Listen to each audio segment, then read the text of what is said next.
मंगलाचरण करेंगे। ओम नमः सिद्धेभ्याय जय श्री ओम नमः सिद्धेभ्याय जय श्री ओम नमः सिद्धेभ्याय। मंगलम भगवान वीरो मंगलम गौतमो गणी मंगलम कुंद कुंदाद्यो जयंदर्मोस्तु मंगलम। सर्वमंगल मांगल्यम सर्व कल्याण कारकम प्रधानम सर्वधर्माणां जैनं जयतु शासनम। जैनं जयतु शासनम जैनं जयतु शासनम। जीवं जीवं दव्यं जीर्णवरवसहेन जीर्णनिथित्यं देवेन्द्र विंद वंदे तम सर्वदा शिरसा।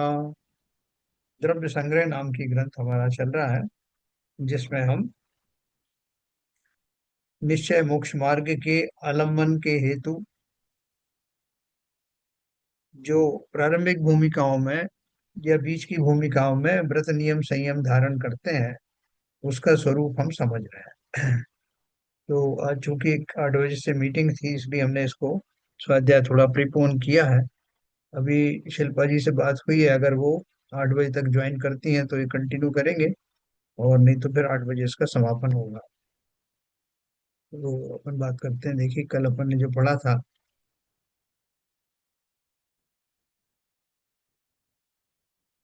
देखो आगम की बात चलती है तो जैसे मैंने कल कहा कि आ, हर व्यक्ति जो है आगम की दुहाई देता है कि हम जो बात कर रहे हैं आगम में से कह रहे हैं, आगम के अनुसार ऐसा है।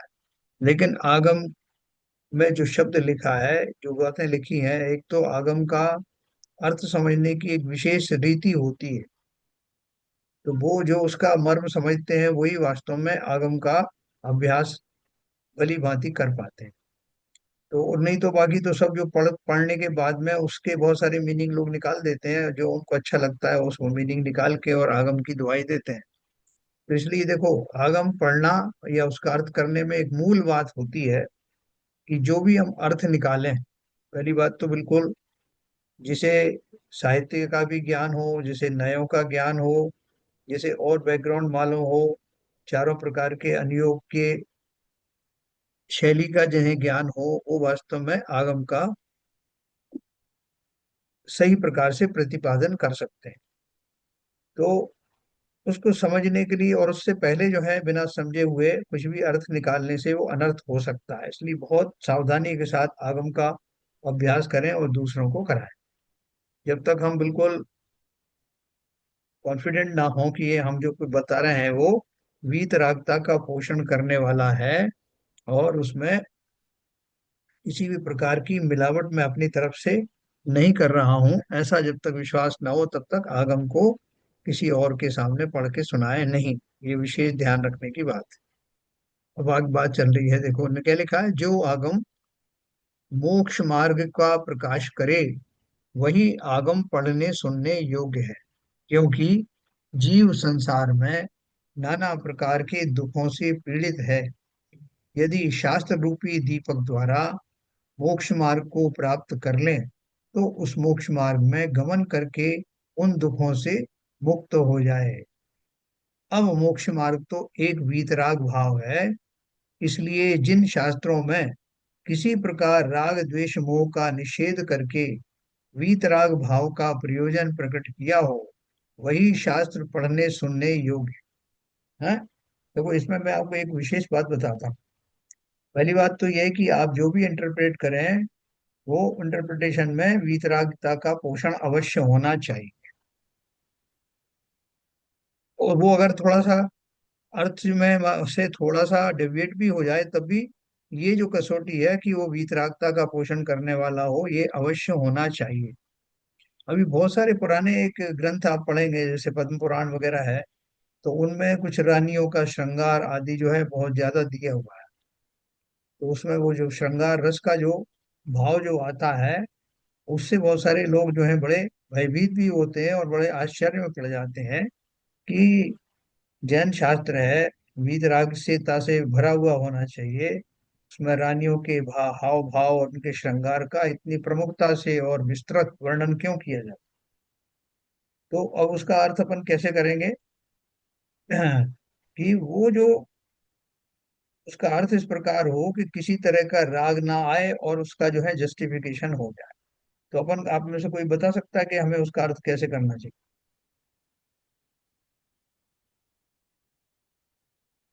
बोलिए शिवजी। अर्थ जो करना है, श्रृंगार रस का जो पद्म पुराण में दिया हुआ है, वो एक क्या कहते हैं, बिना किसी राग द्वेष के करना चाहिए। हम्म। उसमें निष्पक्ष भाव से देखना चाहिए, क्योंकि वो उसका वर्णन है। हम्म। जैसे चक्रवर्ती के 96,000 रानियां होती हैं, और हाँ। उनका भी वर्णन किया जाए तो उसको किसी दूसरे भाव में, किसी शील भाव में नहीं लेना चाहिए।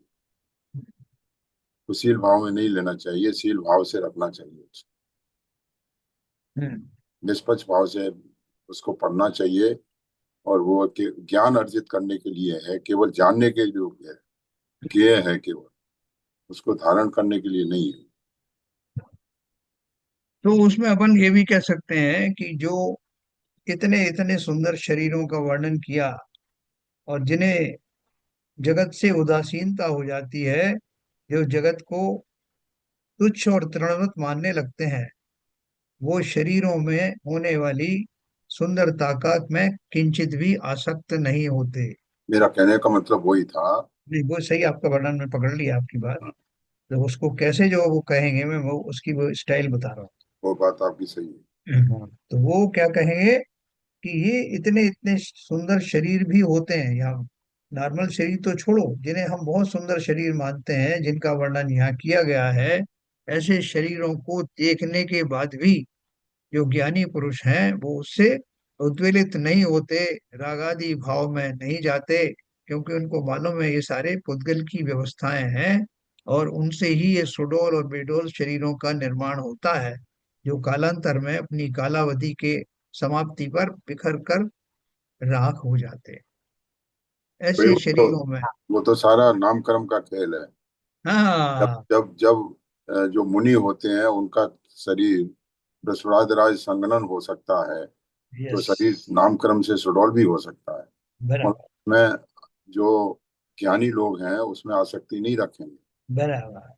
समझे? तो वो अपन उसको ऐसा इंटरप्रेट कर सकते हैं कि अगर कोई अनजाने में राग आदि की तरफ जा भी रहा हो तो उसको एक झटका लगे कि ये साथ साथ साथ ही जो श्रोता है या जो पाठक हैं उनके धैर्य की और उनकी समता की परीक्षा भी है, उनके भेद विज्ञान की भी परीक्षा है कि इस तरह की शब्द सुन करके उनके मन में किसी प्रकार के राग आदि भाव तो नहीं उत्पन्न हो रहे हैं। यही कहना चाहता था सर कि जी। राग के सब साधन होते हुए भी किस तरह से जो है बैरागी टाइप का रहा जाए। हाँ हाँ, बिल्कुल सही कहा। हर साधन मौजूद है फिर भी आप निष्प्रयी हो जाएं।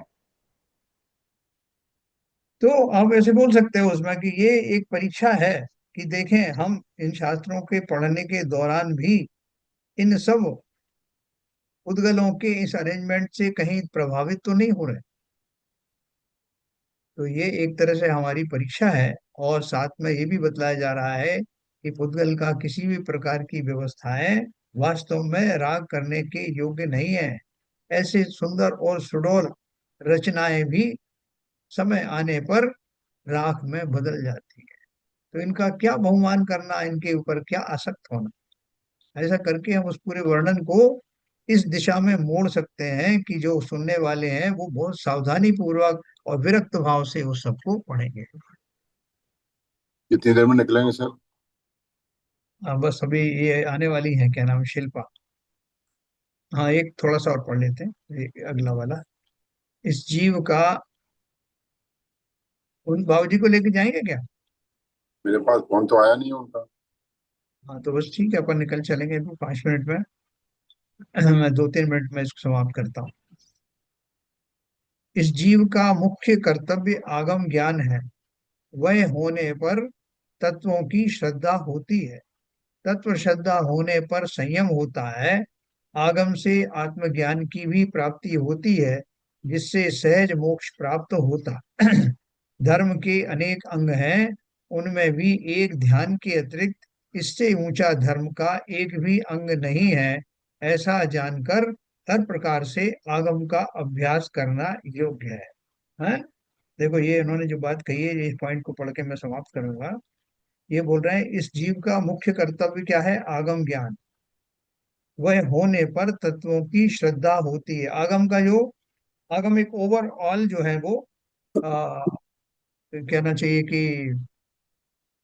एक व्यवस्था है जिसके माध्यम से आपको जैन जिनवाणी के माध्यम से कहे गए हुए सारे सिद्धांत आदि का भान होता है, और उस पर श्रद्धा रखने से उसमें जो अंतर्निहित तत्वादि हैं उनके प्रति श्रद्धा होती है। और वो श्रद्धा होने पर सबसे पहला फायदा क्या होता है कि मैं जीव जीव हूँ, जीव के अतिरिक्त कुछ नहीं हूँ। और जो पर पदार्थ है यानी जीव के अतिरिक्त पदार्थ हैं, उनमें किसी भी प्रकार का कोई राग आदि रखने का सवाल ही पैदा नहीं होता। वो मेरे किसी काम के नहीं है। उनको पहचान कर उनसे विरत होना है। जब ऐसा भाव आता है तो वो संयम घटित होता है, संयम प्रकट होता है। पहली बात तो ये हो गई, संयम आपको प्राप्त होगा। दूसरा, आगम से आत्मज्ञान की भी प्राप्ति होती है। इन्होंने आगम को जैसे एक टोटल मान लिया, आगम में अध्यात्म भी मान लिया, तो आत्मज्ञान की भी प्राप्ति उससे हुई, जिससे सहज मोक्ष प्राप्त होता। धर्म के अनेक अंग हैं, उनमें भी एक ध्यान के अतिरिक्त इससे ऊंचा धर्म का एक भी अंग नहीं है ना। जो अपन ने जो ध्यान पढ़े, सभी जो हमने पढ़े अंग उसको पढ़े, उसमें ध्यान तप सबसे ऊंचा है, उससे ऊंचा धर्म का एक भी अंग नहीं। ऐसा जानकर हर प्रकार से आगम का अभ्यास करना योग्य है। अपन इसको यहीं छोड़ेंगे। इसके बाद कल अपन ये 7-8 बार पढ़ेंगे, और इनको अच्छी से अपन इसकी समीक्षा करेंगे, क्योंकि ये हमारे बहुत सार है। जो काम की बात जिसमें आने वाली है वो ये है। तो आज थोड़ा सा जल्दी जाने की वजह से उसका यही समापन करते हैं। कल अपन यहाँ से शुरू करेंगे पेज नंबर 132 से। ठीक है साहब? आज तो वो भी नहीं आए होंगे, संजय प्रकाश जी आ गए, बहुत बढ़िया। हाँ, संजय प्रकाश जी, हाँ सर। ये अभी रिकॉर्ड हो जाएगा तो ये तो आपको जी मिल जी जी जाएगा। और कल अपन जी और विस्तार से इसको पढ़ेंगे। अभी जिनवाणी स्तुति करेंगे, एक जरा मीटिंग में जाने का है। जी जी। 2 मिनट सर।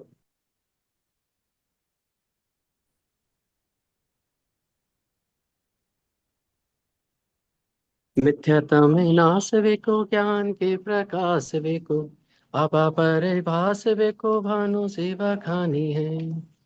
छहु द्रव्य जान वेको बंदे विधि भान वेको स्वपर पिछान वेको परम प्रमानी है।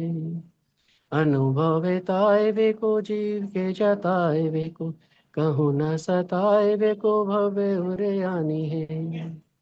जहाँ तहाँ तार वेको पार के उतार वेको सुख विस्तार वेको यही जिन वाणी है। हे जिन वाणी भारती तो हे जपू दिन रैन जो तेरी शरणा गए सो पावे सुख चैन।